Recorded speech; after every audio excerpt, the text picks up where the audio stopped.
Verilişin sponsoru Bakı Sığorta, Qayğı Keş Sığorta.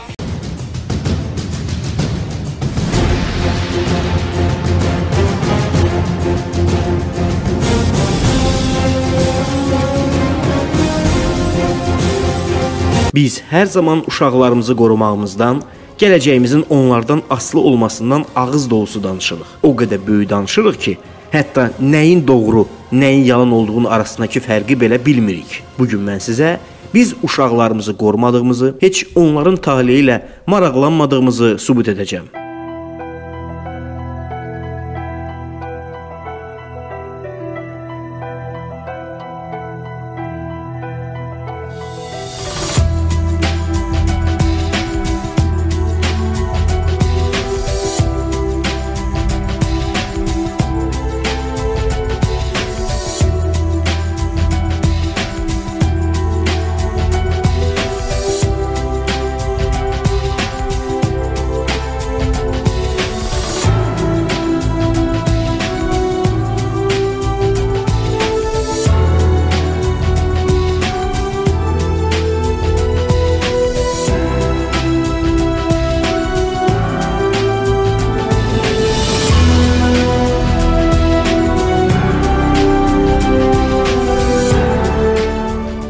Bu vəziyyətdə sükan arxasında kişi yaxud qadın olduğunu görmürük.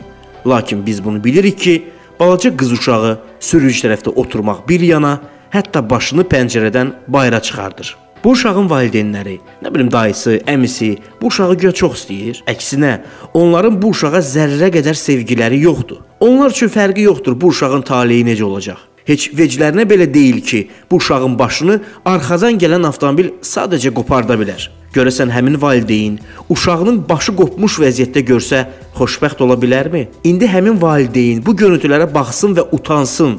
Qaydaları pozmaq bir yana, uşağının taleyi, sağlamlığı ilə oynayır.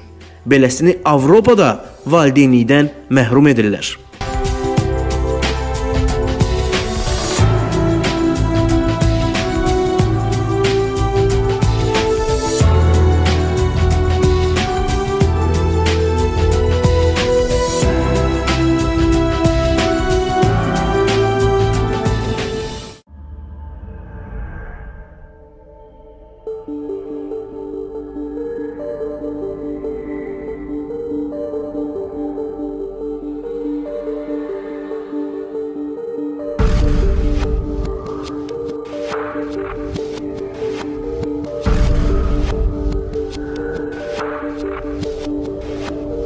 Yenə öz övladın taleyi ilə zarafat edən valideyn, özü də düz piyada keçidinin altında. Belə də valideynlik olar. Bu insanlarla nə baş verir? Onlar nə üçün bu qədər biganə və laqeyddirlər? Axı həmin yolla gələn, saatda 60 km sürəti olan avtomobil onu gözləməyə məcbur deyil və məcbur deyilsə, həmin iki nəfəri vuracaq. İndi valideyn bir yana, o artıq həyatını yaşayıb. Bəs uşaq? Mənə uşağa sevgidən danışmayın. Əməlləriniz tam ayrı şey göstərir. Siz uşağınızın taleyinə heç baxmaq belə istəmirsiniz. Tutaq ki, bugün sizə avtomobil vurmadı.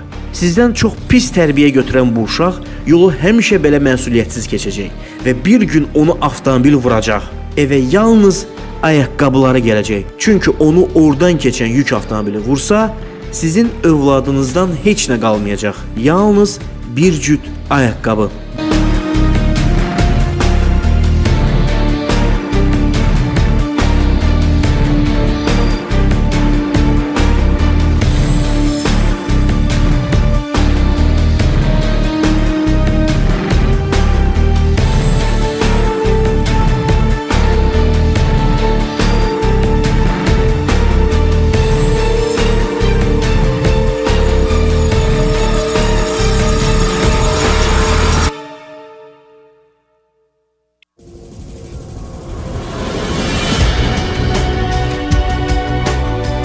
Deyirəm bizim bu piyadaların etdiyi ağlasığmaz hərəkətləri xaricdə kiməsə göstərsəniz, həmin adam mütləq ruhi xəstə olar. Əslində isə bu cür hərəkətləri edənlərə mütləq psixoloji yardım göstərilməlidir.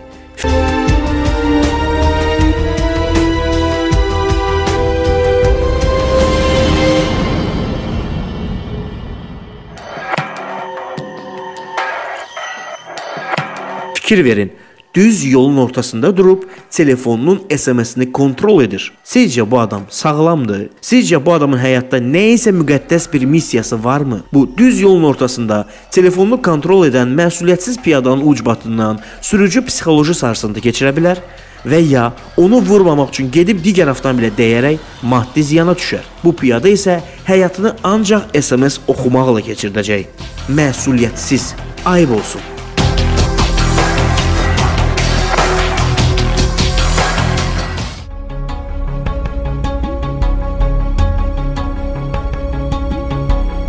Yenə də uşaq qatili.